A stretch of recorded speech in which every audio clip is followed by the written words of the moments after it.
Nesta manhã, em que concluímos o ano com a última reunião do Conselho, recebemos a visita do excelentíssimo desembargador Adalberto Jorge Xisto Pereira, eminente presidente do Egrégio Tribunal de Justiça do Paraná, para compartilhar os desafios do Judiciário paranaense, acompanhado pelos seus pares na gestão do Tribunal e dos nossos bem conhecidos desembargadores, muitos oriundos do 5º Constitucional e membros do nosso Instituto que participam e prestigiam o nosso encontro.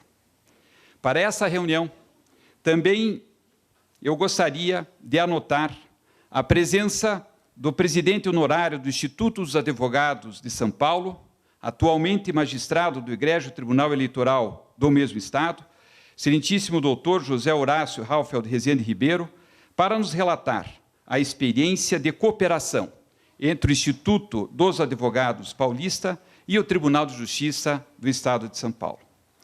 Para brindarmos o encerramento da primeira jornada desta gestão, recebemos as associações que tivemos a oportunidade de selar em 2019, de forma inédita, os laços perpétuos de cooperação, para o incentivo de cursos jurídicos de especializações, colóquios para enfrentar a nova advocacia do século XXI, atividades para desenvolver os meios alternativos de soluções de controvérsias, as boas práticas com a comunidade jurídica paranaense e uma atenção especial para as atividades pro bono para a nossa sociedade.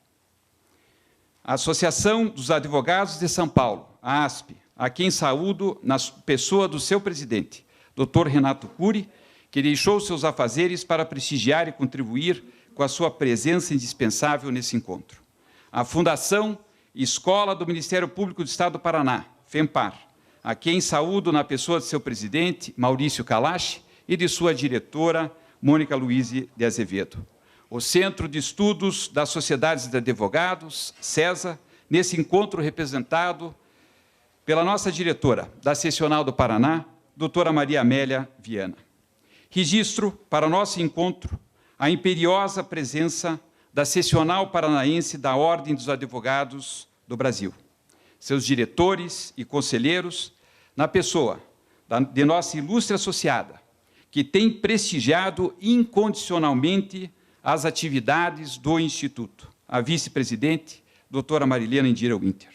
Agradeço, com a mesma deferência, a presença do presidente do Tribunal Regional Eleitoral do Paraná, nesse instante honorário, o desembargador Gilberto Ferreira, também a presença do desembargador Sérgio Murilo Rodrigues Lemos, do presidente do Tribunal Regional do Trabalho, a presença da AMAPAR, do magistrado Diego Santos Teixeira, nosso conselheiro do CNJ, desembargador Luiz Fernando Kepling, e também do Graciosa Country Club, na pessoa do seu presidente, o advogado Dr. Gustavo Mussi Milani, que recebe do nosso Conselho o agradecimento pela colaboração, não só ao nosso Instituto, mas, em especial, à cultura jurídica paranaense.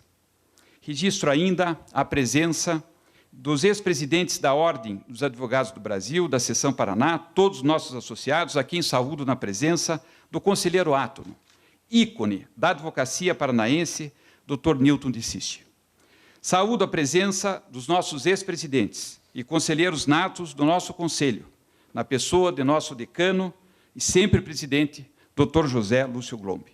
E, finalmente, aponto a presença do Colégio de Presidentes dos Institutos de Advogados do Brasil, na pessoa de seu presidente honorário, Dr. Hélio Gomes Coelho Júnior, que nos brinda com um exemplar do periódico anual de 2019 do Colégio, que receberemos ao final dessa reunião, com artigos de vários presidentes e juristas com o tema instigante da nova advocacia. A razão da presença de nossos convidados é o intercâmbio de ideias e assentamento de ações que tem como objetivo o aprimoramento de todos os protagonistas das funções jurisdicionais. Não cansamos de repetir que o exercício da cidadania, da proteção do Estado de Direito, da democracia e, em especial, da dignidade da pessoa humana, concretiza-se em grande medida pela mediação do advogado. Por força de matriz constitucional, a proteção de sua atividade, a liberdade e as prerrogativas de sua função é que permitem a garantia dos princípios mais valiosos da nossa sociedade.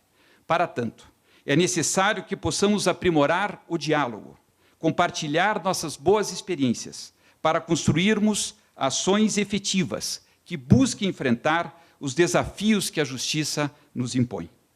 É verdade que temos diferenças de ideias e que tão importante quanto marcar essas diferenças é, de forma simultânea, também importante marcar afinidades, convergências e, em meio à dispersão, à diversidade, agir como guardiões aglutinantes de nossos valores comuns.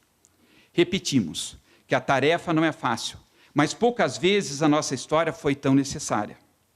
O advogado Heráclito Fontoura Sobral Pinto, patrono da proteção do Estado de Direito no Brasil, homem que não tinha preço, e agraciado este ano pelo Colégio dos Institutos Advogados do Brasil, com a comenda, e a maior comenda, da Medalha Santo Ivo, nos ensinou: a advocacia não se destina à defesa de quaisquer interesses.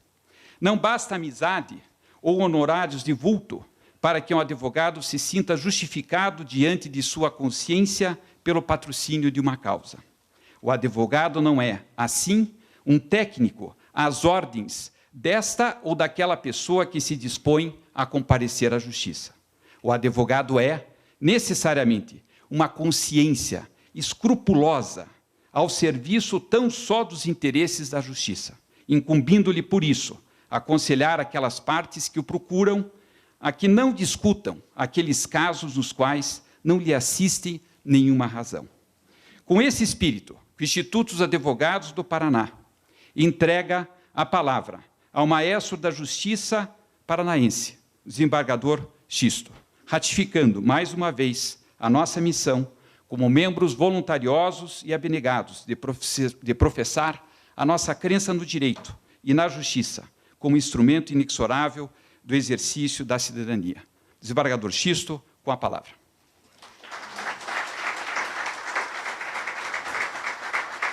Eu quero, em primeiro lugar, cumprimentar o Dr. Tarcísio, agradecer o convite que me foi feito, né? E, cumprimentando Vossa Excelência, cumprimento todos os advogados aqui presentes.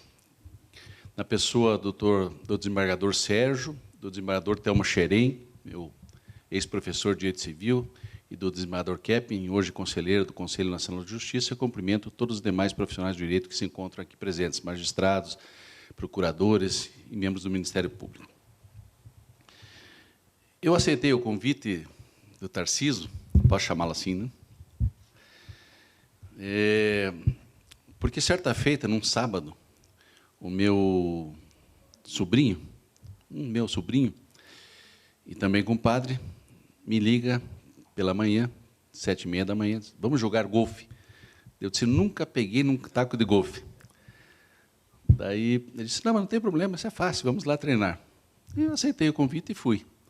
No sorteio, a dupla adversária, o Tarcísio e o Rodrigo, né, que está aqui presente, o Rodrigo, né?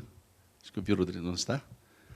Vocês, os senhores devem imaginar o que aconteceu, né?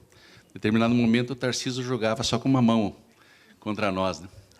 Campeão que é. Mas perdemos, mas fizemos uma grande amizade, né? Muito obrigado, Tarcísio. Quero também cumprimentar os advogados, novamente, e dizer que havia um pleito muito antigo da Ordem dos Advogados do Brasil, e que várias administrações do nosso tribunal não acolheram, e este ano eu acabei acolhendo esse pleito, era uma reivindicação antiga dos advogados. A princípio, eu tinha deferido de uma maneira, e agora acho que é absolutamente atendido esse pleito. Eu vou passar às mãos do Dr. Tarcísio a minha decisão. Aqui no Paraná, os advogados não precisam mais fazer identificação para adentrarem o fórum. Basta apresentar a sua carteira.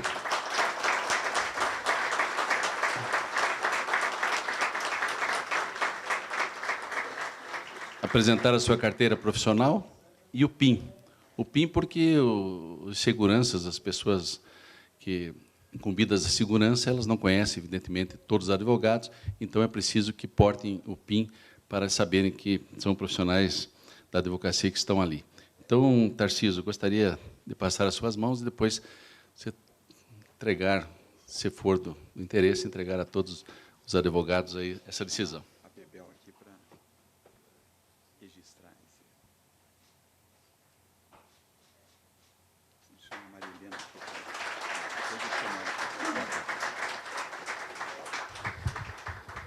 Pois bem, eu não quero cansá-los, e me pediu o Tarcísio, a princípio ele disse, Xisto, você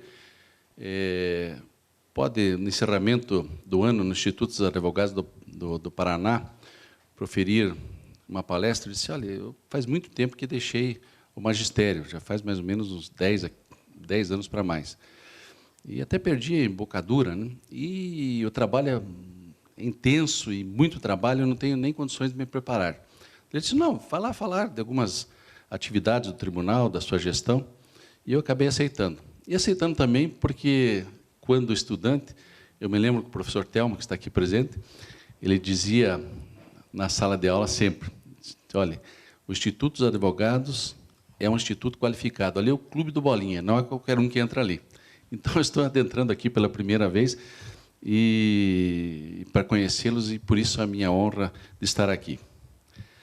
Bom, então, iniciando esse bate-papo com os senhores, eu quero dizer o seguinte, que a Justiça Estadual, ela hoje é responsável por 80% da carga de trabalho do Judiciário brasileiro.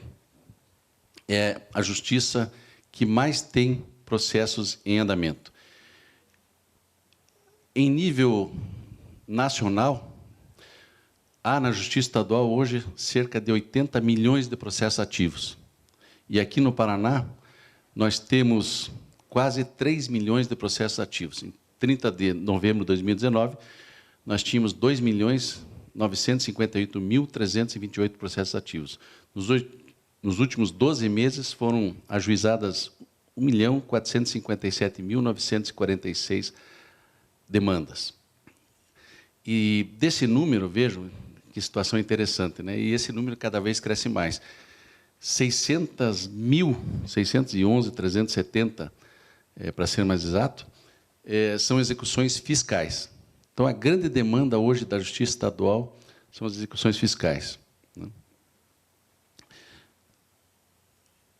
E a produtividade do nosso tribunal, em segundo grau, nos últimos 3 anos, alcançou, no tribunal, 505.723 decisões, e, em primeiro grau de jurisdição, 3.413.945 decisões. Está meio claro demais aqui, né? Não estou enxergando. Bom, então eu quero dizer aos senhores o seguinte, nós estamos com essa carga de trabalho.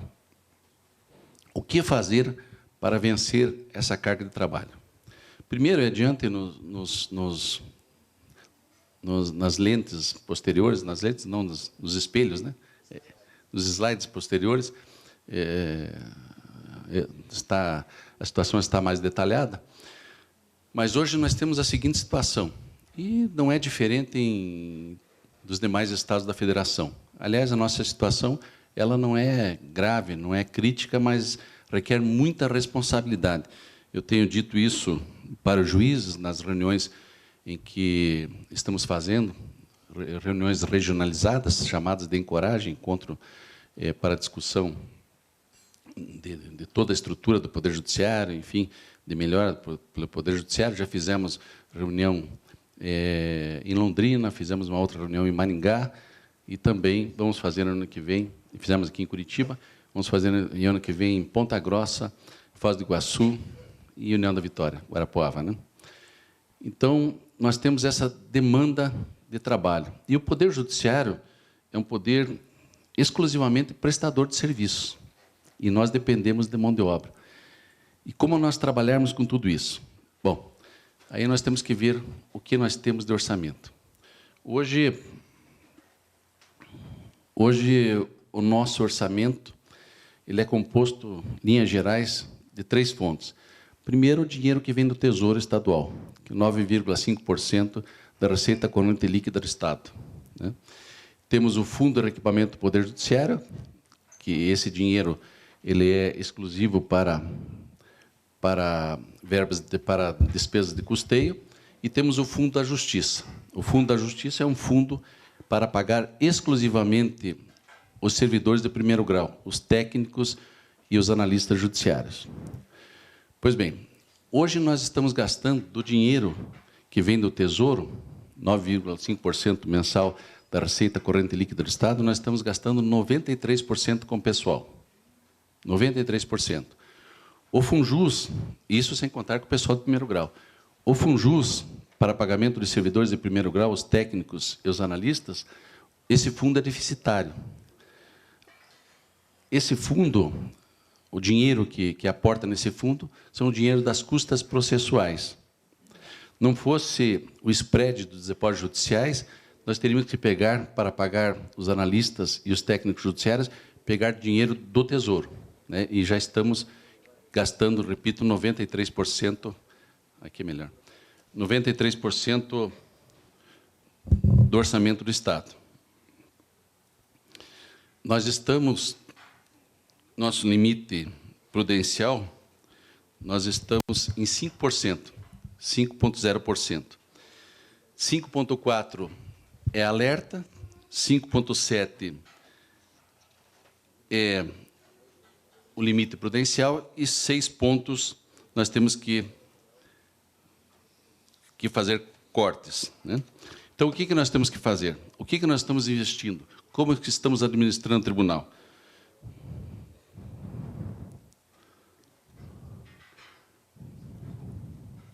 Primeiro, nós temos que investir forte. Nós temos que investir forte para vencermos essa carga de trabalho.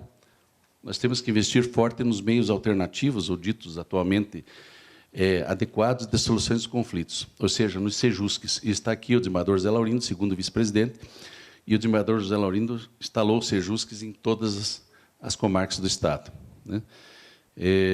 Sejusque na fase pré-processual e Sejusques na fase processual.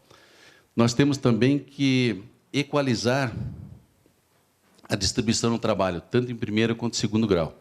Em segundo grau, nós já fizemos isso. Fizemos a equalização. Hoje, todas as câmaras do tribunal, o desembargador mais antigo, o desembargador mais novo, está recebendo a mesma carga de trabalho. E também os juízes substitutos de segundo grau, eles estão recebendo 30% de distribuição por mês, né? E também estamos investindo forte em inteligência artificial e automação. E também, eu disse desde o início, e hoje pela manhã, em reunião com os diretores, hoje é o dia todo reunião com os diretores para o encerramento do ano, nós temos que ter uma nova cultura e vamos implementar isso. Já me apresentaram o projeto, nós vamos abrir a licitação ano que vem, nós vamos trabalhar com a terceirização. Não há como mais nós não partirmos para essa atividade, a terceirização. E por quê? Vejam, senhores,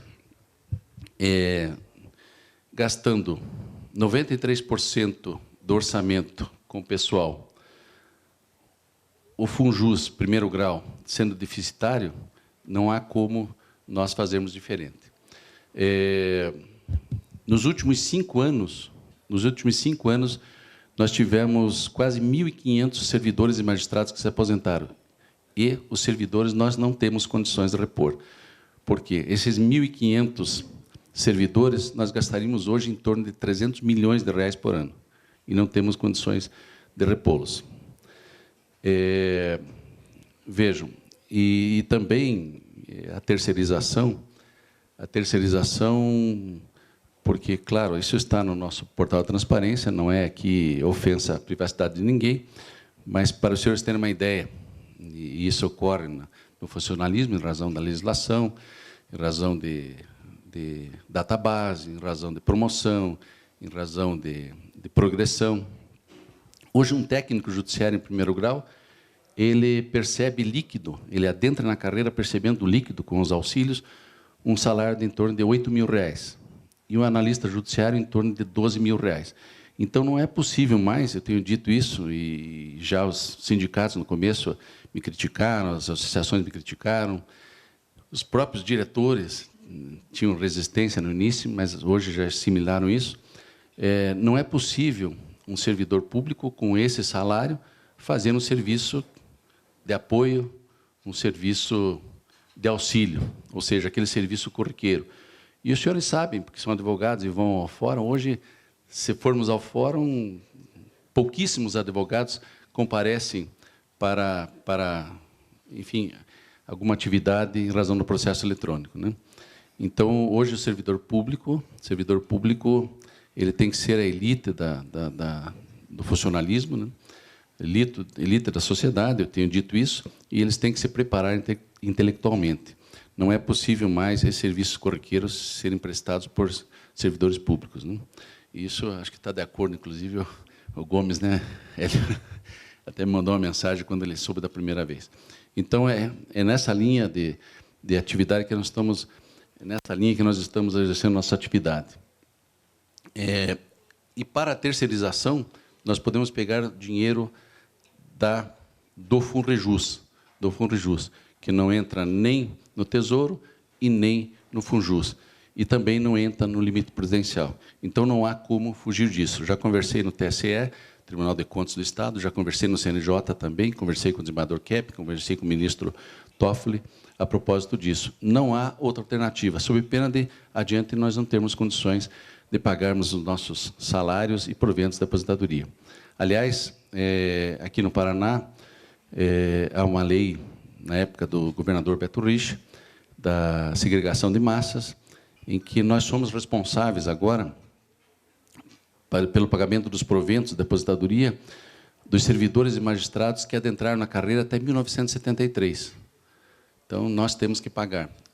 A Paraná Previdência só será responsável pela aposentadoria, pelos proventos da aposentadoria desses servidores e magistrados que adentraram na carreira posteriormente a 2003, desculpe, 73 não, a 2003. Então, realmente, a nossa despesa está muito alta. Os Sejusques, como eu disse, aos senhores, o desembargador Zé Laurindo instalou em quase todas as comarcas. Aqui nós temos a produtividade desses Sejusques. Está muito claro aqui para mim, por isso que eu vou utilizar aqui. Nós tivemos, em 2019, audiências processuais realizadas, quase 54 mil audiências, com 14 mil acordos, um índice de produtividade de 26%. Na fase pré-processual, 3 mil audiências realizadas, com cerca de 2 mil acordos, um índice de 71%.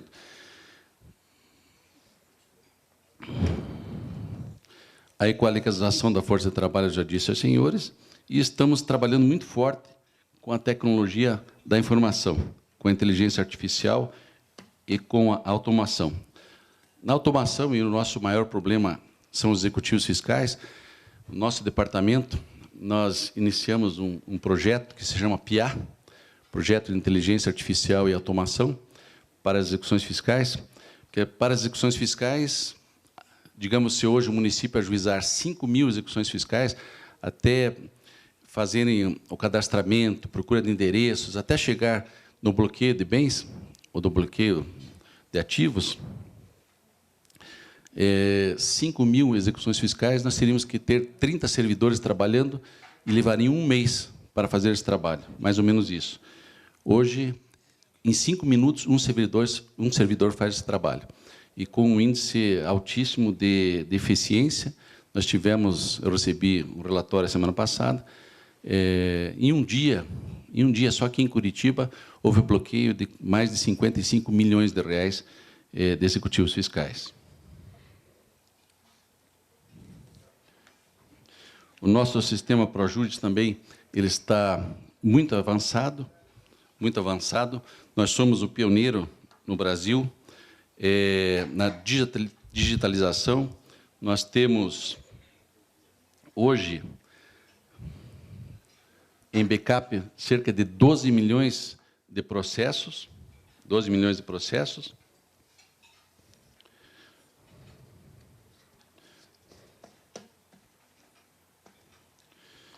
E também e também todos os processos digitalizados. Não há aqui no Paraná nenhum processo que não esteja digitalizado. Nós temos 100% dos processos digitalizados. E os advogados hoje já não peticionam mais nem em primeiro nem em segundo grau de forma física. Introduzimos em segundo grau o plenário virtual, que está funcionando, os advogados sabem disso, a maioria dos desembargadores aceitou bem, está funcionando muito bem o plenário virtual, um índice de aprovação e de produtividade muito grande. A videoconferência nós instalamos também em todas as comarcas já contam com esse material para videoconferência, não há mais aqui no Paraná expedição de carta precatória, né?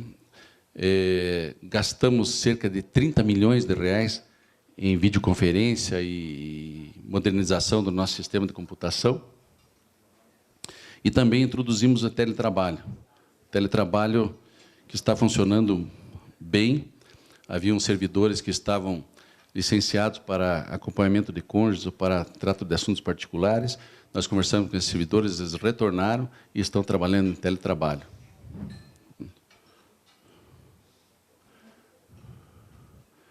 Esse é o projeto PIA, que eu disse aos senhores.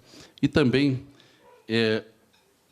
nós introduzimos, e foi o primeiro Tribunal de Justiça do Brasil a introduzir o Laboratório de Inovação para cumprimento dos Objetivos de Desenvolvimento Sustentáveis, os 17 ODS da ONU.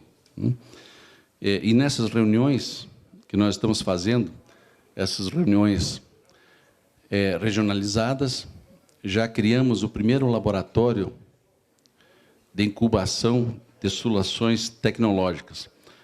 É interessante porque, em Londrina, nos deparamos com o magistrado, Dr. Marcos Cares Luz, e ele já trabalha com os robozinhos inteligência artificial. Até na apresentação, ele disse o seguinte, nos apresentou, e ele tem os robozinhos, né? E vamos isso replicar para todo o Estado.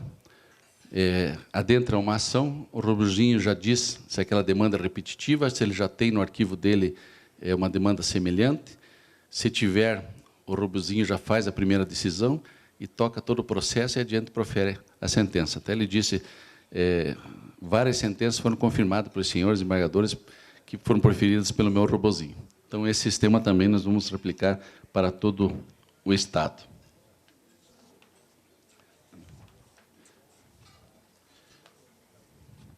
Enfim, dos planos, ou do plano de metas da presidência,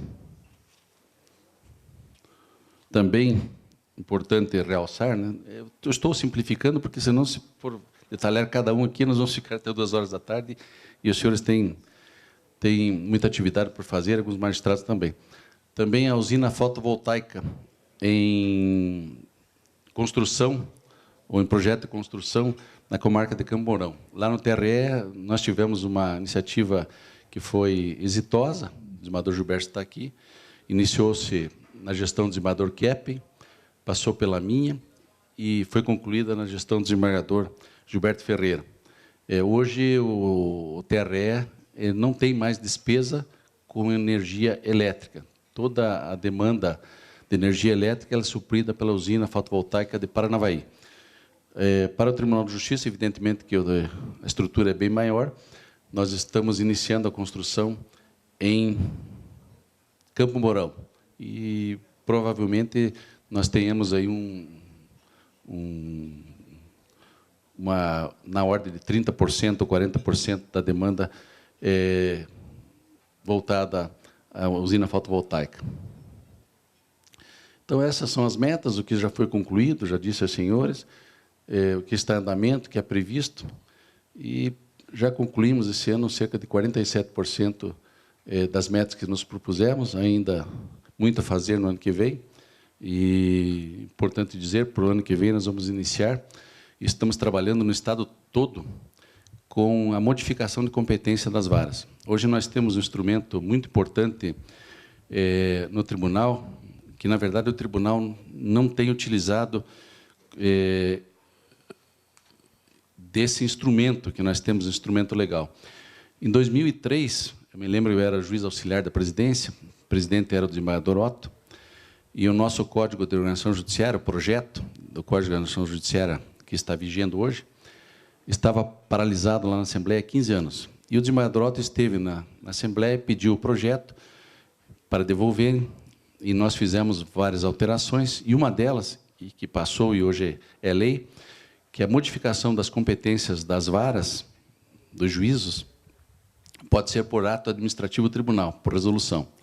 E o tribunal não tem utilizado isso, a meu ver, com muita frequência. E é preciso que nós utilizemos em razão do que eu disse para os senhores. Hoje não é possível mais, só de forma política, e isso acontece, evidentemente, não podemos deixar de frisar isso, é uma realidade, de chegarem políticos lá na presidência, prefeitos, vereadores, deputados, olha, nós precisamos mais uma vara, nós precisamos elevar a comarca, precisamos mais cargos, não é possível nós fazermos isso mais, né?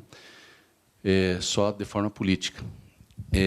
Então, nós estamos trabalhando com essa modificação de competência. Por exemplo, aqui em Curitiba, para terem uma ideia, nós temos ainda, aliás, 5 varas de execuções penais. Tem uma vara de execução penal que o juiz recebeu no ano 80 processos. 80 processos no ano. Enquanto um juiz, por exemplo, da região metropolitana de Curitiba, uma vara civil, recebe em torno de 1.000, 1.200 processos por mês, né? Então, em execução penal, nós vamos deixar apenas uma vara e as outras nós vamos transformar, provavelmente, em vara de sucessões. Vamos retirar as sucessões das varas de família, das varas descentralizadas, e vamos criar varas de sucessões. Também vamos criar, com essas modificações, mais uma vara de executivos fiscais, varas na região metropolitana também, né? E também vamos trabalhar, outro ponto também que nós precisamos trabalhar, com a unificação de serventias. Não é possível mais, hoje, um juízo ter uma unidade judiciária com vários servidores, né? Claro que isso eu estou enfrentando resistência dos sindicatos, das associações, mas eu tenho dito o seguinte, exemplo maior de que isso funciona, uma serventia única, é o nosso departamento judiciário. Nós temos um único departamento judiciário no tribunal que atende 180 magistrados, 120 desembargadores e 60 substitutos em segundo grau. Então, nós vamos fazer. E o projeto piloto já está funcionando. Nós temos hoje 40 servidores, né, numa unidade remota, que é onde tem problema, essa unidade remota ela atende a vara ou a comarca. E também, vejam, é preciso que se diga que há comarcas aqui no estado do Paraná que elas não poderiam mais existir, né? Esse é um problema sério, nós não vamos, eu não tenho intenção de extinguir essas comarcas, porque politicamente é uma realidade, não é bom, porque isso também baixa a autoestima dos munícipes, os prefeitos, os vereadores, até deputados, não querem isso, já me falaram, mas essas comarcas que nós poderíamos extinguir, por exemplo, Nova Fátima, Xambrê, 1º de Maio, Congonhas, que tem uma distribuição mensal de 30 ou 40 processos, essas comarcas, o juiz dessa comarca, melhor dizendo, ele vai trabalhar acoplado com outro juízo. Então, nós precisamos, digamos, aqui na Vara Civil de Curitiba, há um problema, ou na Vara da Fazenda Pública, o juiz está com o serviço atrasado, há um acervo muito grande, esses juízes vão trabalhar até solucionar o problema, né? Então, todas essas modificações que nós pretendemos implementar no ano que vem. Em síntese, é isso, eu não quero cansá-los, poderia falar muito mais, mas, em linhas gerais, é essa a nossa linha de atividade, né? Nós temos que ter, hoje, muita responsabilidade, eu tenho dito isso aos juízes, tenho dito isso aos colegas no tribunal, alguns já se mostram candidatos, né, à presidência, à sucessão. Eu tenho dito que nós temos que ter, daqui para frente, muita responsabilidade. Não é possível nós trabalharmos como antigamente. Eu não vou dizer de uma forma amadora. Não é que o tribunal trabalhava de uma forma amadora, é que nós não tínhamos todos os elementos, como nós temos hoje o BI, né? Nós adquirimos um BI, e esse BI tem nos ajudado bastante, inclusive na equalização do trabalho em segundo grau. Mas não tínhamos todos esses dados para fazermos, então, a comparação.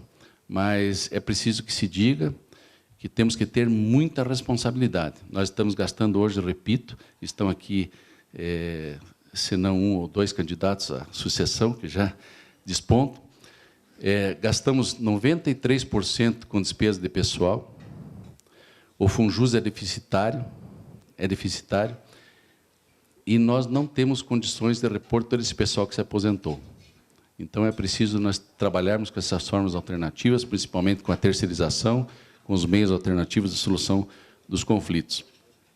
E, aliás, também eu tenho dito isso, falei hoje para os diretores, principalmente para o diretor de planejamento do tribunal, eu disse que o presidente, até o momento, ele não tem esse dado, mas o presidente, para tomar decisões, ele tem que trabalhar com margem de risco. E hoje não se faz esse cálculo.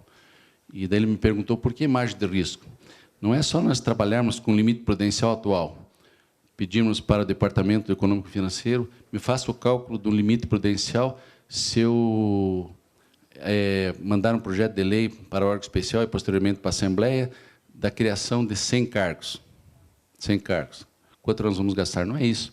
Nós temos que ter margem de risco, e isso nós estamos trabalhando. Por exemplo, nós temos hoje, em abono permanência, cerca de 400 servidores e magistrados em abono de permanência. Eu sou um deles, né?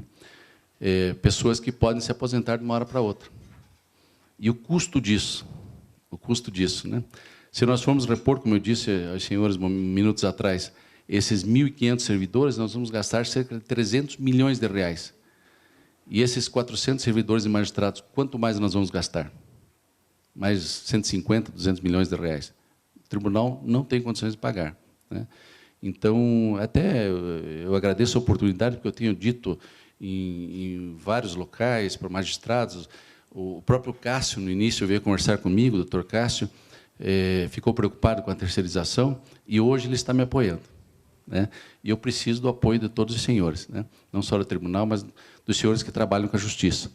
Então, como eu disse, não é possível mais. A terceirização ela é inevitável. Hoje já apresentaram um projeto para mim, o ano que vem vou propor uma reforma legislativa, vou levar ao órgão especial e passar para a Assembleia, porque retirar da atribuição dos técnicos, dos analistas, essas atividades de apoio e de auxílio, para que essas atividades de apoio e de auxílio sejam prestadas por terceirizados.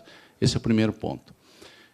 Aliás, nos Sejusques, essas pessoas poderão trabalhar tranquilamente no atendimento às pessoas que lá comparecerem, né?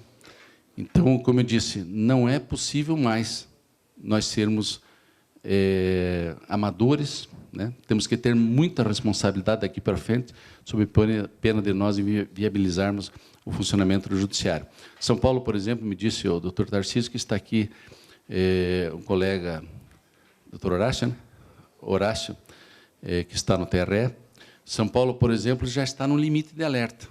Limite de alerta.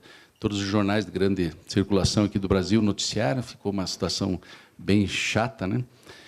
O limite de alerta.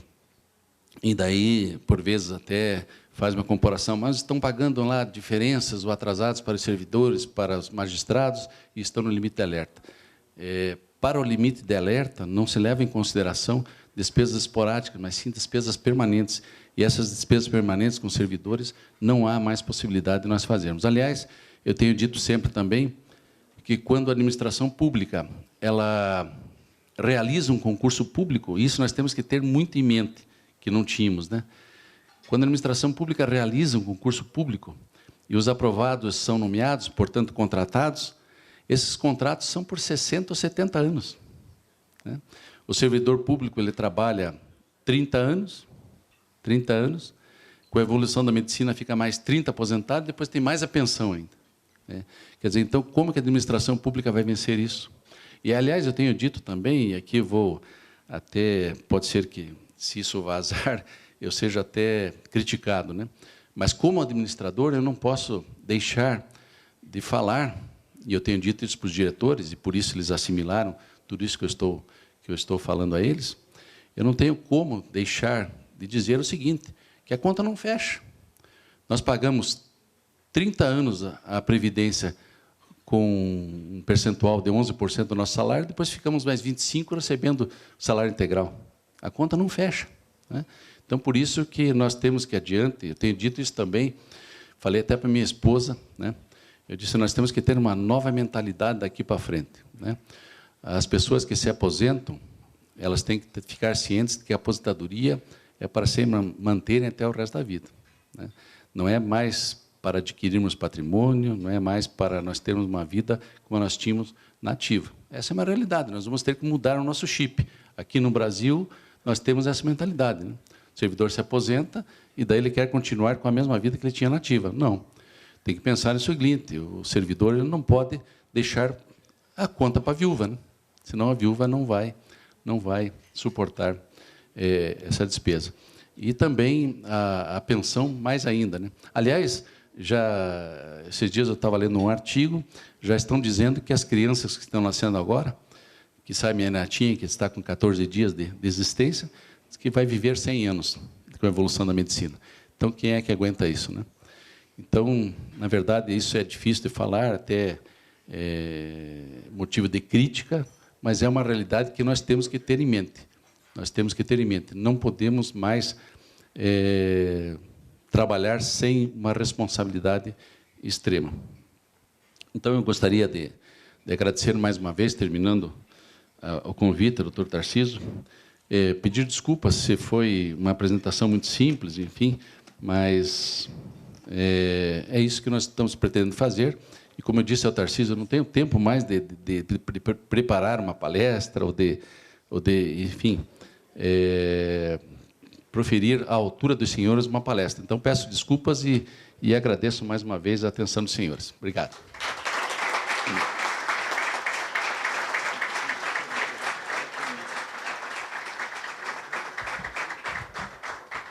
Gostaria de chamar agora a nossa vice-presidente da Ordem, doutora Maria Helena Indira Winter, e também o nosso presidente honorário, doutor Hélio, para fazer a entrega do livro da Nova Advocacia, nas mãos aqui do nosso presidente Xisto.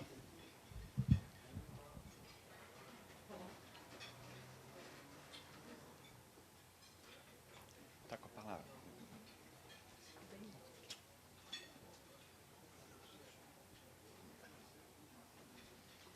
Muito boa tarde a todas e todos. Cumprimento aqui toda a advocacia paranaense, cumprimento os associados do Instituto, em nome do nosso presidente, doutor Tarcísio, os advogados e advogadas aqui presentes, em nome do nosso diretor tesoureiro, doutor Henrique Gaede, o nosso conselheiro federal, doutor Flávio Pansieri, as advogadas aqui presentes, em nome das nossas queridas conselheiras, doutora Maria Inês, doutora Maria Amélia, cumprimento todos os representantes do Poder Judiciário, em nome do nosso ilustre presidente.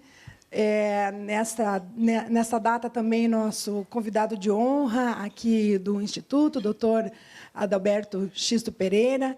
Cumprimento também os magistrados aqui presentes, em nome do doutor Gilberto Ferreira, aqui presente, presidente do nosso Tribunal Regional Eleitoral.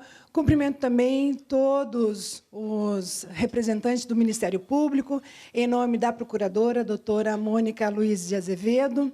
Dizer que é uma honra muito grande estar aqui representando a advocacia, representando também o nosso presidente Cássio Telles, que, lamentavelmente, não pôde estar conosco hoje, mas agradeço ao doutor Tarcísio a distinção de nos conceder a palavra, porque nos é muito importante, desembargador Xisto, fazer esse registro de que todas essas ações aqui informadas e descritas na data de hoje revelam realmente uma administração e uma gestão que tem sido muito amigável também com a advocacia paranaense. Eu citaria muito brevemente algumas dessas ações que impactaram diretamente no cotidiano da advocacia. Vou citar aqui como exemplo o alvará eletrônico, citar o exemplo do painel eletrônico para sustentações orais, que facilitou muitíssimo a vida do advogado, outras que, de certa forma, indiretamente, também otimizam o nosso exercício da advocacia, mas principalmente melhoram o acesso à justiça, que é uma luta comum de todos nós, integrantes do sistema de justiça. A nomeação dos juízes no último concurso, do qual também tive a honra de fazer parte, junto com a advogada Rogéria Dotti, que aqui está, é um processo que teve uma duração bastante razoável, que se conduziu de forma bastante transparente, pudemos acompanhá-lo. A nomeação dessa comissão para a equalização dos processos e das competências em primeiro grau, da qual também o desembargador Xisto chamou a OAB para fazer parte. Temos aí, nesta comissão, 2 advogados representando a advocacia paranaense e tantos outros feitos que demonstram esta atitude que é absolutamente republicana da parte do presidente do tribunal, assim como é essa sua atitude que revela profundo respeito pela advocacia, como vir aqui hoje e falar a todos nós, advogados, diretamente, praticamente prestando contas da sua gestão de uma forma bastante louvável, que todos aqui certamente reconhecerão a importância deste momento, presidente Xisto. E, por fim, gostaria de também lembrar desta atitude que é uma medida de um simbolismo profundo, se pararmos para refletir, que é retirar o crachá do advogado dentro do tribunal, substituindo o ingresso pela carteira, pela nossa carteira de identidade e o PIN, que é fornecido pela OAB. Essa é realmente de um simbolismo que retrata um relacionamento respeitoso entre o Poder Judiciário e a advocacia, e, mais do que tudo, preservando a independência de cada instituição. Desembargador Xisto, presidente Tarcísio, recebam, então, os cumprimentos também da Ordem dos Advogados do Brasil e, presidente Tarcísio, nos engajamos nesta merecida homenagem, cumprimentando toda a diretoria por este evento. Muito obrigada a todos pela atenção.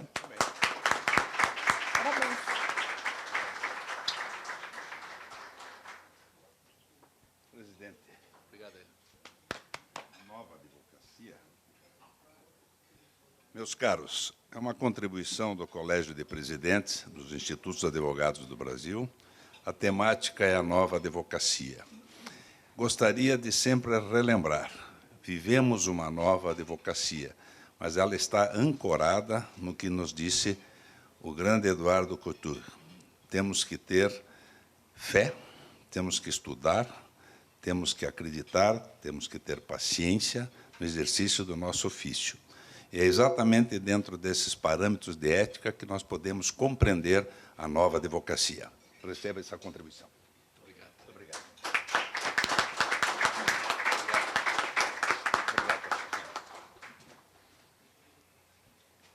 Eu gostaria agora de dar oportunidade para o nosso presidente Xisto de almoçar.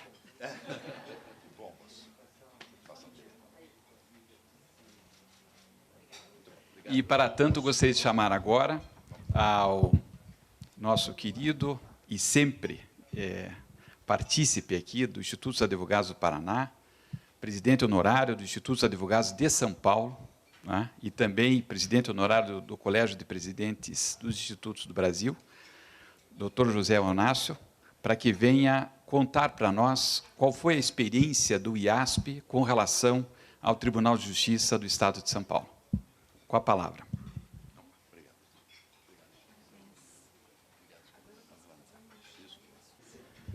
Senhoras e senhores, boa tarde. Peço desculpas, o som estava um pouco alto. Era o ano de 1874, portanto, exatamente há 145 anos, era fundado o Instituto dos Advogados de São Paulo e, no mesmo ano, o Tribunal de Justiça do Estado de São Paulo, que não tinha esse nome. Tinha o nome de Tribunal da Relação do Paraná e São Paulo. Paraná e São Paulo, então, desde o início, andaram juntos. E é assim que eu me sinto, presidente, quando venho aqui ao Paraná, Curitiba, me sinto em casa, como me sinto em São Paulo. E a história não é só por conta da coincidência, o tribunal é de 3 de fevereiro de 1874 e o Instituto de 29 de novembro. Mas porque também, no início das atividades do Instituto dos Advogados de São Paulo, as sessões eram realizadas na sede do Tribunal da Relação. É uma história profícua, uma história que se mantém até hoje, porque, como muitos institutos dos advogados neste país, congregam não só os advogados, mas também os magistrados e os membros do Ministério Público na sua composição. Porque somos institutos de cultura jurídica. E a minha intervenção, após a exposição do nosso presidente do Tribunal de Justiça aqui do Paraná, o desembargador Adalberto Xisto Pereira, é no sentido de demonstrar o que os institutos, especialmente o Instituto de Advogados de São Paulo, teve a oportunidade de colaborar com o Tribunal de Justiça de São Paulo numa iniciativa que me parece absolutamente fundamental, que foi a criação das varas empresariais. Essa foi uma experiência que ela é muito tocante, porque ela, na verdade, materializa aquela busca pela concretude do direito. Os advogados, o Ministério Público, defendem interesses, mas efetivamente é o magistrado que aplica o direito. E muitas vezes, e talvez o Poder Judiciário não tenha se apercebido da avalanche que nós tivemos pós-Constituição Federal de 88 e vivemos pressionados por quantidade de processos. A exposição do presidente mostra números aos milhares. E exatamente essa circunstância faz com que a prestação jurisdicional seja colocada cada vez mais em xeque por conta de uma circunstância muito elementar, que é a necessidade de eficiência. O Poder Judiciário precisa ser eficiente, mas eficiente com qualidade. Não basta ser simplesmente julgar muitos processos. E exatamente porque nós estamos no que eu tive a oportunidade na minha última intervenção aqui no Instituto dos Advogados do Paraná, de falar que nós estamos exatamente no mata-burro da história. Isso que o nosso presidente nos coloca ao final da sua exposição, essa reflexão em relação à aposentadoria e à vida das pessoas, decorre do fato de que nós estamos em profunda transformação de todo o nosso modo de viver. Absolutamente todo ele. Tanto no trabalho, na convivência, na família, na moradia, no lazer, em absolutamente todas as facetas. Por isso, presidente, que aqui eu trago um abraço fraternal do seu colega, o presidente Manuel Pereira Calças, uma pessoa que guarda muita admiração por Vossa Excelência, mas mais do que isto, muita similitude na conduta. Porque a razão pela qual nós tivemos êxito na criação das varas empresariais em São Paulo foi pelo fato de haver um diálogo verdadeiro, sincero e necessário com a advocacia.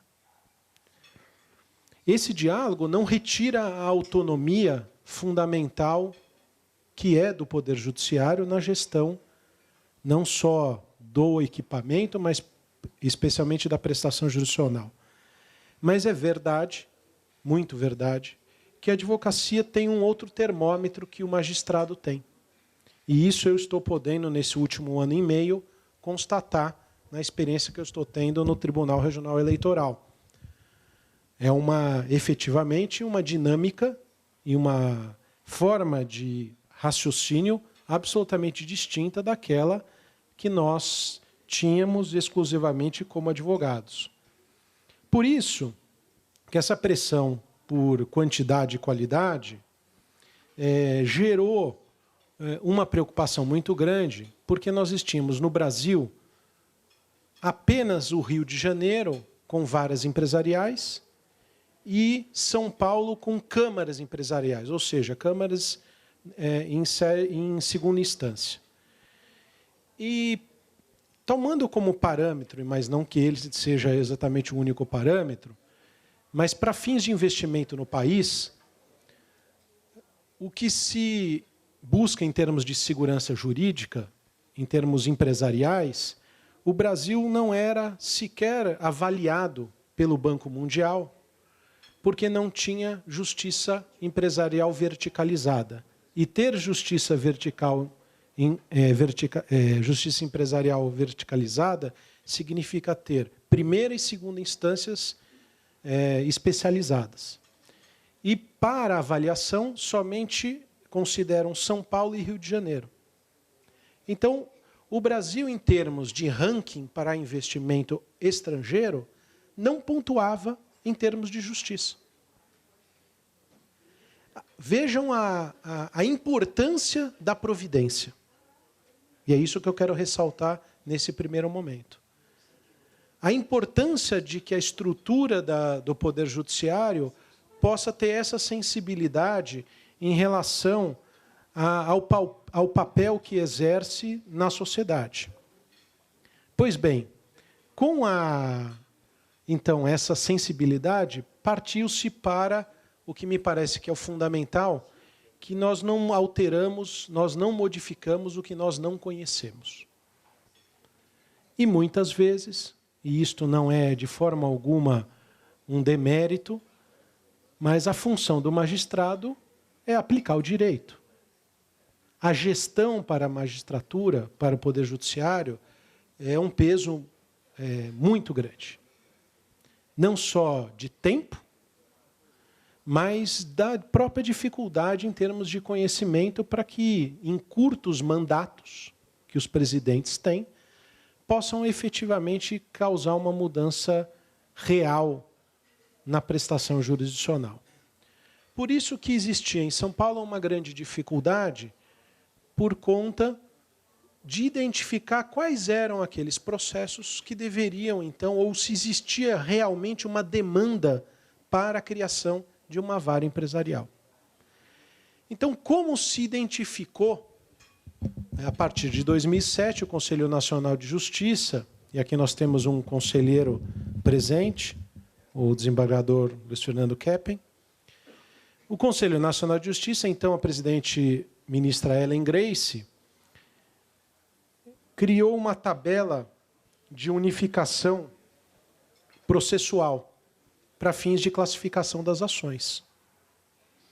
Mas essa tabela, ela na prática não é tão eficiente, porque depende muito de quem imputa essa informação e muitas vezes ali a classificação não leva à consequência de que aquilo seja identificado como um processo empresarial. Então havia muita resistência para criar uma nova vara com uma especialização sem um critério específico. Foi aí, presidente, que o diálogo da magistratura com a advocacia foi extremamente salutar.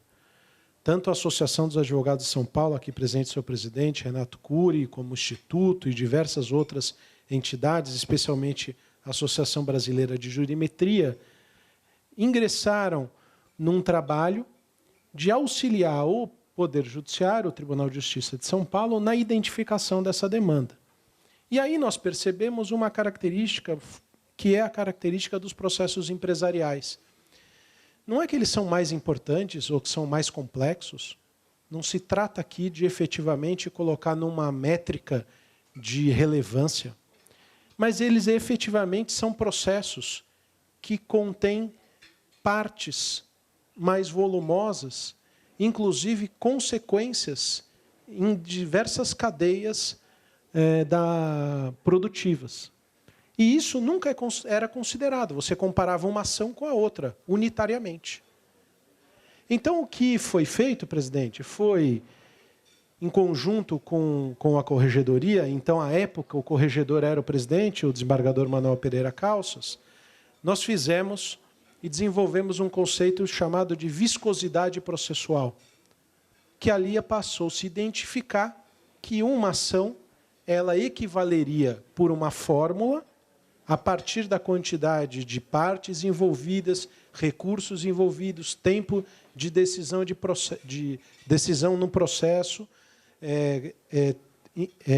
tempo de duração, não só das decisões, mas da duração final do processo, elementos que levaram, então, a demonstrar que um processo empresarial, na média, equivaleria a quase 4 processos de cíveis de natureza comum. Isso fez com que se justificasse a criação da vara com uma quantidade menor de processos, mas que estavam justificados pelo efetivo trabalho que haveria na condução daquele processo específico. Com a criação, então, eu tive o privilégio de fazer a sustentação oral no órgão especial quando houve a votação em relação à criação da advocacia, das varas empresariais.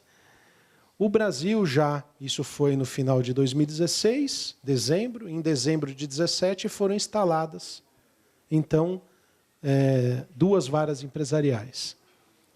Nesse período, então, no ano seguinte, já houve um reflexo na avaliação em termos... Já houve uma avaliação... Desculpe. Já houve uma avaliação positiva em termos de segurança jurídica, basicamente, e a necessidade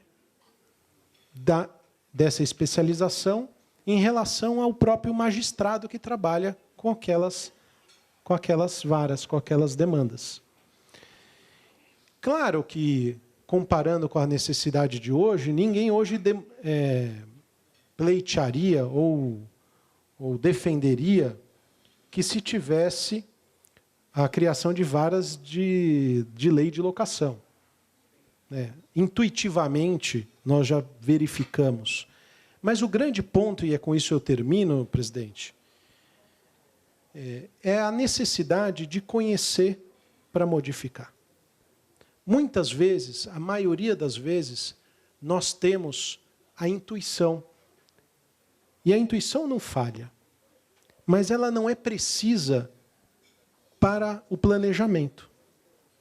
E o fato de se estudar efetivamente o que se tem em termos de demanda do Poder Judiciário, é só desta maneira que se pode, de forma eficiente, apresentar, como eu já vi aqui, todas essas metas no sentido de uma melhor prestação jurisdicional. Eu termino agradecendo a oportunidade que o presidente Tarcísio Kretz me proporcionou, dizer que essa experiência de São Paulo é uma experiência que, sem dúvida, deve ser fomentada e aplicada aqui no estado do Paraná, um estado que também é uma locomotiva em termos de negócios, de investimento e, efetivamente, sendo assim, uma garantia ao próprio desenvolvimento do país. E essa forma de enxergar a questão que me parece que o Poder Judiciário passa a ter um papel fundamental, não só de defesa da cidadania, mas, mais do que isso, como garantia do progresso. Se busca segurança jurídica, cada vez mais segurança jurídica. E ela não se atinge sem especialização. Isso estou absolutamente convencido disso. E um agradecimento especial também que eu faço a todos os presentes aqui da academia, na pessoa da professora Maria Cândida Kretz, vice-diretora da Universidade Federal do Paraná, todos os associados do Instituto, na pessoa do sempre presidente, meu querido amigo José Lúcio Glombe, da Ordem dos Advogados, na pessoa da sua vice-presidente, doutora Marilene, que estava aqui há pouco, o conselheiro federal, o amigo Flávio Pansieri, meu também presidente, desembargador Gilberto Teixeira, presidente do Tribunal Regional Eleitoral aqui do Paraná, o conselheiro Luiz Fernando Keppen, conselheiro do CNJ, meus amigos da advocacia, Renato Cury, da Associação dos Advogados de São Paulo, e meu sempre presidente honorário do Colégio de Presidentes dos Institutos, Dr. Hélio Gomes Coelho Júnior. É um privilégio poder, mais uma vez, estar aqui no Instituto dos Advogados do Paraná e incentivar Vossa Excelência que, nesse seu profícuo mandato, possa não só estreitar esse relacionamento, mas implementar essa experiência que, sem dúvida nenhuma, é um bem não só para o Paraná, mas para o Brasil. Muito obrigado. Senhoras e senhores, todos nós sabemos que o Instituto ele é feito por seus conselheiros, que estão, na sua grande maioria, presentes nesse momento aqui, nesta reunião de conselho. E todos nós sabemos que são os diretores, conselheiros, mas especialmente a diretoria, que acaba carregando o piano. Então, nesse momento, eu gostaria de chamar aqui o Dr. Luiz Felipe Cunha, por favor. O Dr. Francisco Zardo, Dr. Guilherme Lucchesi, Dr. Bernardo Strobel Guimarães,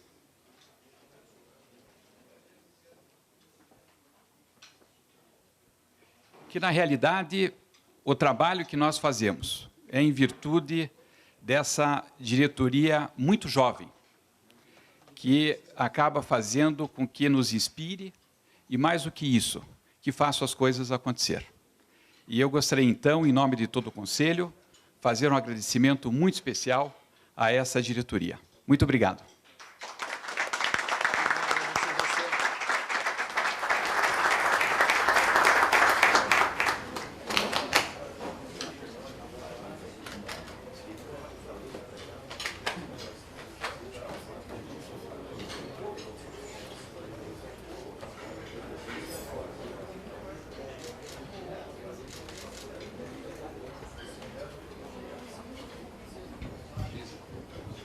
Eu agradeço a presença de todos e um ótimo final de semana.